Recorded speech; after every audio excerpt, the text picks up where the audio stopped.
All right.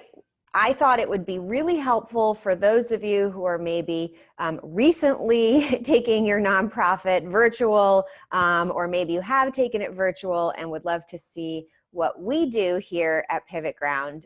We've been a virtual agency of various sizes for years, and have tried a lot of different tools and figured out what works best for us.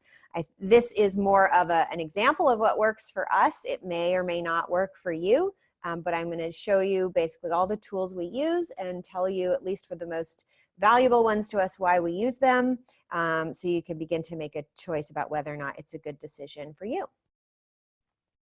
So, but before I share like kind of our list of tools, I have a few guidelines that I've developed to use in how I select tools. So first, you want to make sure that first you figure out what you need to accomplish, and then you pick a tool to do it.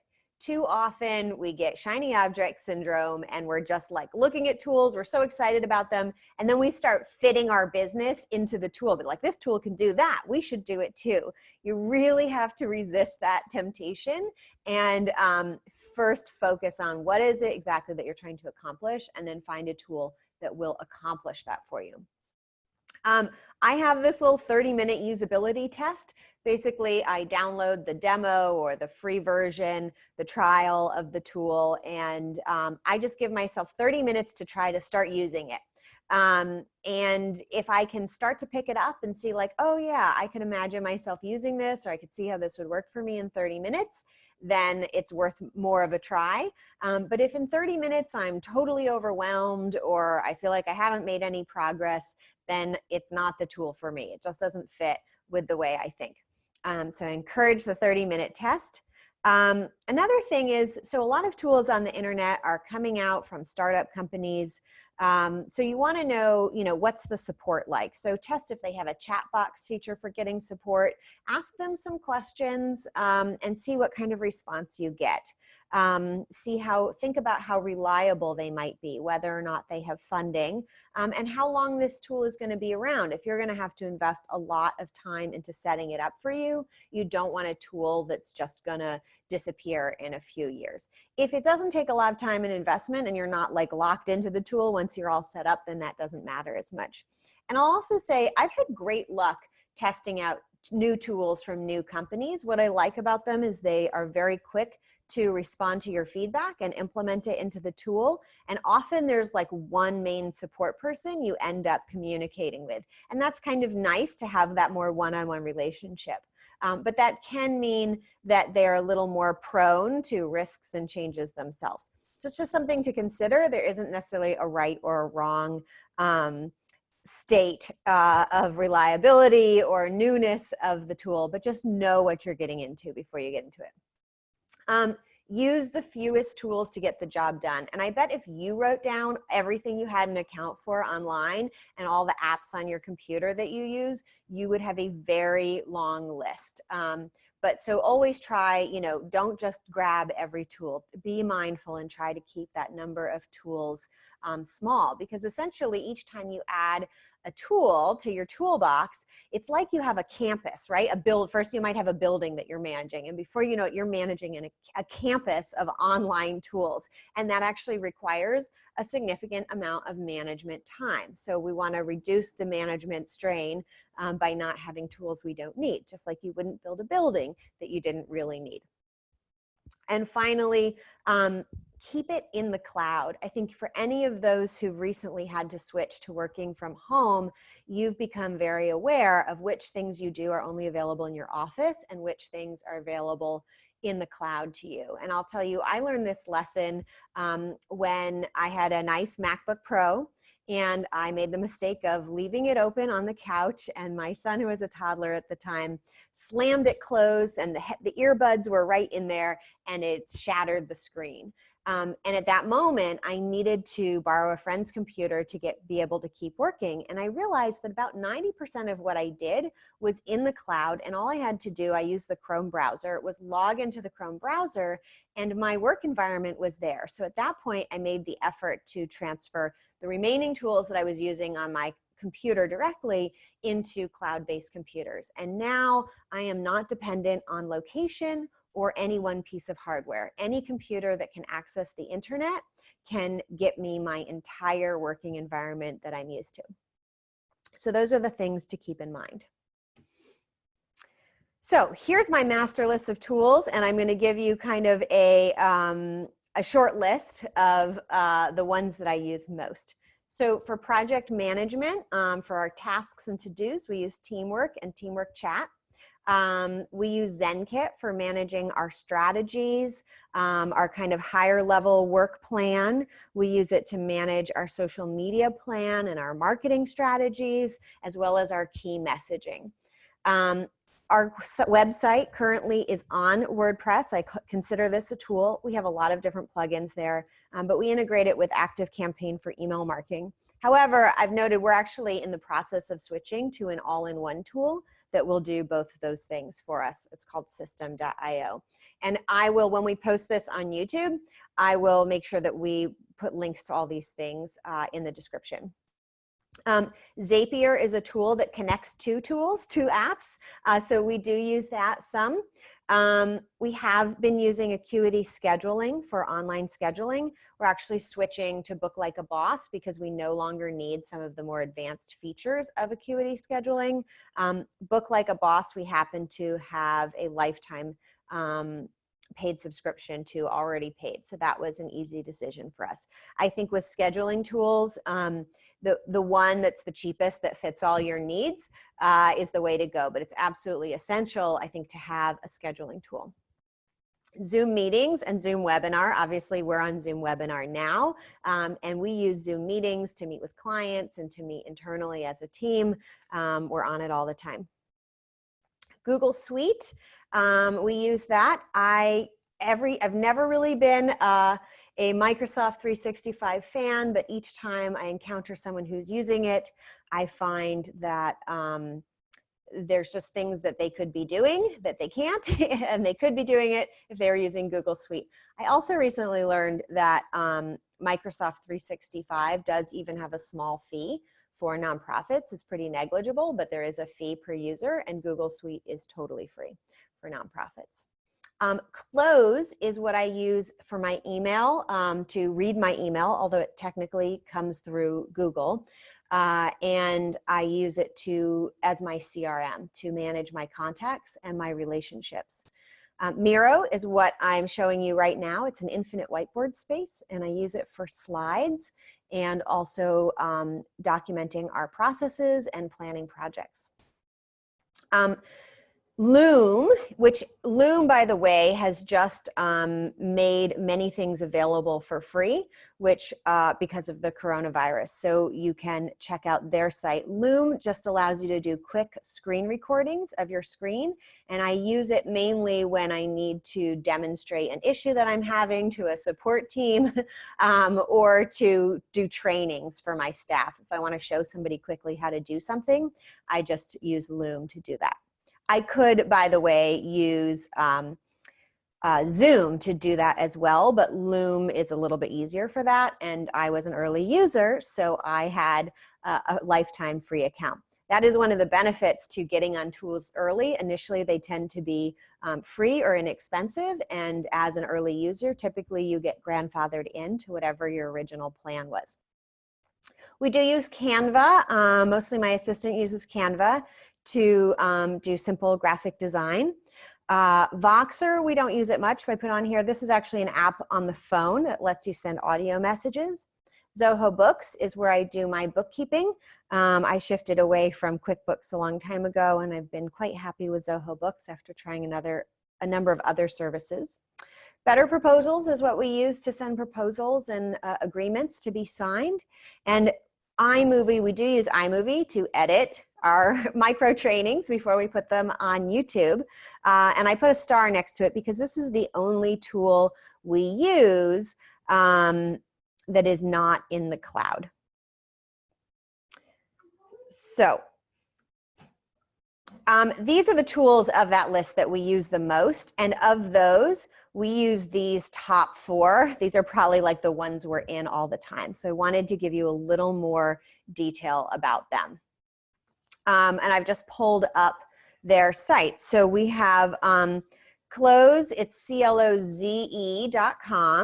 I've signed out, but I use this to manage my email. So my email comes into it. It is my inbox. It also has an agenda. It syncs with my calendar, shows me all my meetings. And it, in a very smart way, it helps kind of collect emails about a person all in one place. So each person has a profile, and I can quickly go back and look at the conversations that I have had with that person. It also allows me to track projects and deals that I have with people, so communications that are going on. And so this is a very valuable tool. It's totally, you can use the free version to start, but it's totally worth paying for it.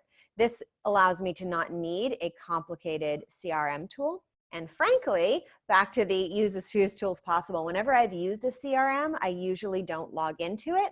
And because Cloze is also where I'm just reading and sending emails, I'm in it every day, multiple days a week. It's on my phone, it's on my computer, it's everywhere.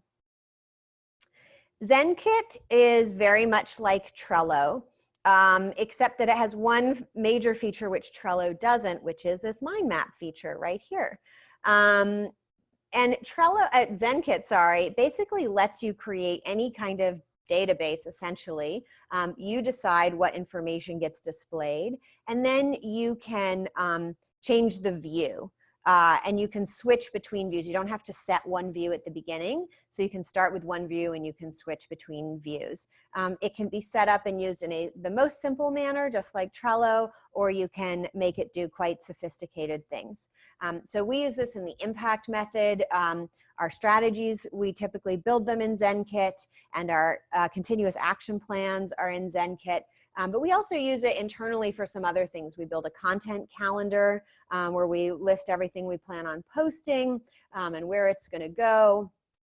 We use it to keep our key messaging documented, testimonials that we've received. We kind of store them, the backlog in there. We also keep our marketing strategies in there as well. I'm hoping everybody can hear me. It's just told me that my speaker has changed. If you can just let me know in the chat if you can still hear me. Great, excellent, thank you. Teamwork. So teamwork is a very heavy duty project management tool. Its main competitor is probably Asana, if you're familiar with Asana. Some people seem to like Asana better, some people like Teamwork better. We happen to be grandfathered into one of their old plans, so you can see that that's kind of key. But I really like the power that Teamwork has if you are coordinating a team. I find it very, very helpful for setting tasks, tracking things. You can use boards. You can track team members' time in here, both per task, but also if you need to clock in and clock out. So if you have hourly employees, it probably depends on the state, but I do know in New York State, you can't use a timer that is just for tasks as an official way to track the hours that you're going to pay an employee. You actually have to have a clock in and clock out mechanism, and that this has that option as well. So it's super powerful. It does a lot, and there's a little more of a learning curve, but it definitely keeps us running and keeps us focused. Also, Teamwork has like a suite of tools, and we use this chat tool as well. It's similar to Slack, except it's really just our internal team.